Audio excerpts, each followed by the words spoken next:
Alright, so memandangkan pagi ni aku tak ada kelas, aku ingat macam nak pergi beli breakfast. Tapi tempat breakfast ni agak jauh juga. So aku akan set time, tengok berapa minit daripada bilik aku nak pergi tempat breakfast tu, and then patah balik. So without further ado, let's go.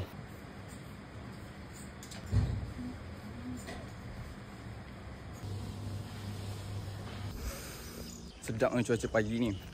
Sejuk, redup, tak panas sangat. I think it's going to be a good day today. Breakfast, here we come. Cepat. Just kidding, tak ada kereta pun.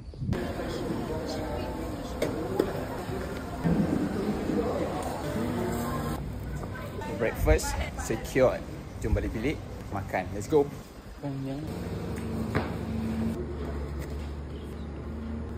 Okay, jadi masa yang diambil adalah 14 minit 50 saat, almost 15 minutes. And what I got here is telur 3 biji, kopi panas, chili sauce dengan roti gardenia. Let's go eat. Bismillah.